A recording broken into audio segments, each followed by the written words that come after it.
कभी कभी इंसान अपने सबसे करीब तरीन रिश्ते से ही धोखा खा जाता है।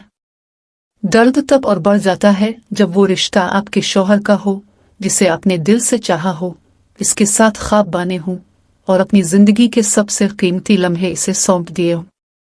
आयशा भी ऐसी ही एक नेकसीरत, बाहिया और वफादार बीवी थी। वो हमेशा अपने शौहर कामरान का ख्याल रखती, इसके वालिदैन की खिदमत करती और अपनी औलाद की अच्छी तरबियत में कोई कसर नहीं छोड़ती थी। जुमे की रात जब सब अपने रब से दुआएं मांगने में मसरूफ होते हैं, वो इस रात को खास तौर पर इबादत, दुआ और इस्तिग़फ़ार में गुजारती। लेकिन इस बार कुछ मुख्तलिफ था।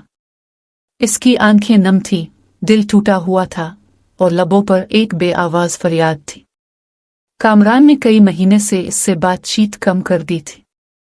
वो देर से आता, छोटी छोटी बातों पर झगड़ता और अक्सर फोन पर मुस्कुराता रहता था, जैसे किसी और दुनिया में खो गया हो। आयशा ने बहुत बर्दाश्त किया। इसने किसी से शिकायत नहीं की, न शौहर से बदतमीजी की, न ही वालिदैन को तकलीफ दी। बस हर रात, खास तौर पर जुमे की रात, सजदे में गिरकर अपने रब से यही कहती, अल्लाह, अगर मेरी कोई गलती है तो मुआफ फरमा दे। मेरे शौहर के दिल में मेरे लिए मोहब्बत पैदा फरमा, इसके कदमों को भटकने से बचा ले। लेकिन कामरान की बेरुखी बढ़ती गई, यहाँ तक कि एक दिन उसने आयशा से साफ लफ्जों में कह दिया, मैं तुमसे दूर हो चुका हूँ, मेरी जिंदगी में अब किसी और की अहमियत है। ये सुनकर जैसे जमीन आयशा के कदमों तले से निकल गई, मगर उसने फिर भी सब्र का दामन नहीं छोड़ा। वो चीखी नहीं, रोई जरूर, मगर किसी के सामने नहीं, सिर्फ अल्लाह के सामने। दिन, हफ्ते, महीने गुजर गए। कामरान का रिश्ता इस औरत से भी टूट गया, जिसके लिए उसने अपना घर बर्बाद किया था।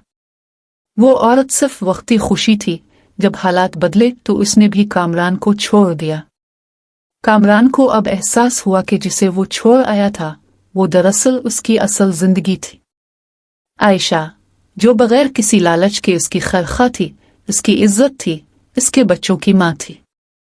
जब वो शर्मिंदा होकर आयशा के कदमों में आया, उसके हाथ कांप रहे थे, आंखों से आंसू बह रहे थे और वो बस एक ही जुमला बार बार कह रहा था, मुझे मुआफ कर दो, मैं बहुत बड़ा गुनाहगार हूँ।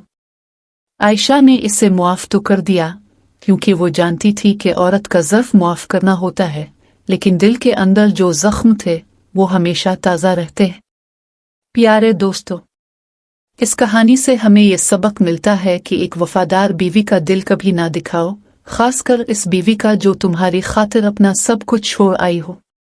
दुनिया की हुसैन औरतें तुम्हें वक्ती तौर पर लुभा सकती हैं, लेकिन असल मोहब्बत वही होती है जो तुम्हें बगैर किसी गरज के चाहे। और याद रखो, जुमे की रात को की गई एक मजलूम की दुआ अर्श हिला देती है। अगर तुम्हें एक वफादार बीवी मिली है तो इसे कदर की निगाह से देखो, क्योंकि सब्र करने वाली औरत जब सजदे में गिरती है तो अल्लाह भी इसके हक में फैसला सुनाता है।